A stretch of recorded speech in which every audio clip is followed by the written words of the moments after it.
اعوذ باللہ من الشیطان الرجیم بسم اللہ الرحمن الرحیم۔ بالآخر شاہ محمود قریشی صاحب اپنے مشن اور مقصد میں کامیاب ہو ہی گئے۔ کپتان نے شاہ صاحب کو اپنا جانشین مقرر کر کے وہ کام کر دیا کہ جس کا خواب لے کر شاہ محمود قریشی صاحب اس جماعت میں شامل ہوئے تھے۔ اس کرسی کی ہوس میں ابتدا میں ہی ملتان کے دو مخدوموں کے درمیان سر جنگ ہوئی تھی، جو بالآخر مخدوم جاوید ہاشمی کے استعفے کے بعد اختتام پذیر ہو گئی تھی۔ شاہ محمود قریشی صاحب کا خاندانی پس منظر خاصا مضبوط ہے۔ ان کے آباء و اجداد کی انگریزوں کی غلامی میں ایک عمر گزری ہے۔ برسہ برس کی اسی ریاضت نے اس خاندان کی نہ جانے کتنی آنے والی نسلوں کے مستقبل کو تابناک بنا دیا ہے۔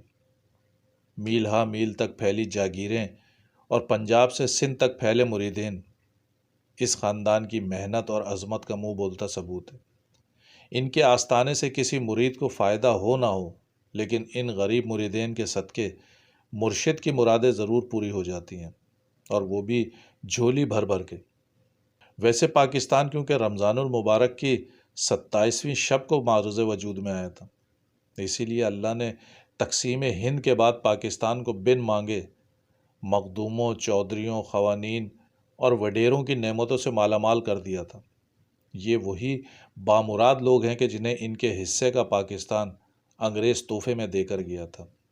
اگر پاکستان کے کل رقبے میں سے انگریزوں کی تحفے میں دی جانے والی زمینیں نکال دی جائیں تو باقی شاید بحریہ ٹاؤن اور ڈی ایچ ای کی زمینیں ہی بچ جاتی ہیں، اور باقی بیچارے غریب کے لیے تو 2 گز زمین ہے ہی، جو کہ وہ بھی اسے ہزاروں روپے کے عوض سرکار سے ہی خریدنی پڑتی ہے۔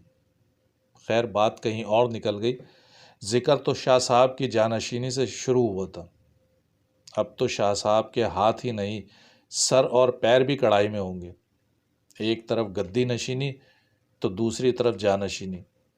اصل میں شاہ صاحب کا خاندانی اور سیاسی پس منظر اتنا باعث عظمت اور باعث برکت ہے کہ اب تحریک انصاف بھی دن دگنی اور رات چوگنی ترقی کرے گی۔ اب نہ کسی کو معافی مانگنے کی زحمت اٹھانی پڑے گی، نہ ہی پریس کانفرنس کر کے علیحدگی اختیار کرنی پڑے گی۔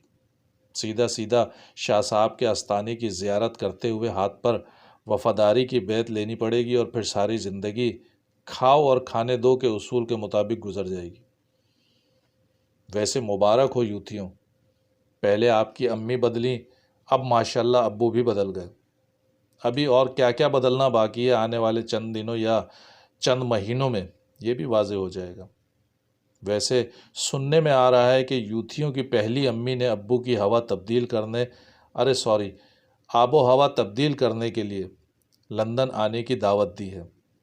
خبردار اگر کسی نے پروپیگنڈا کیا کہ خان صاحب بھاگ رہے ہیں، وہ بھاگ نہیں رہے، صرف ہوا تبدیل کرنے، یعنی آب و ہوا تبدیل کرنے جا رہے ہیں، کیونکہ پاکستان میں پی ڈی ایم کی حکومت نے ہوا بند کر رکھی ہے۔ اور ہاں، کسی کو یہ بھی شک نہیں ہونا چاہیے کہ یہ کوئی این آر او ہے۔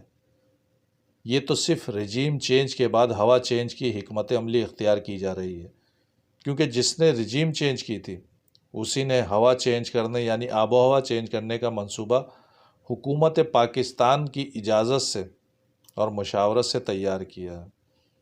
باقی بیچارے غریب ورکر جن کی چھترول کا فارمولہ دے دیا گیا ہے، اس پر آپ کا کپتان ہمیشہ کی طرح امپائر سے احتجاج کرے گا، پھر نیوٹرل امپائر کا شور مچائے گا۔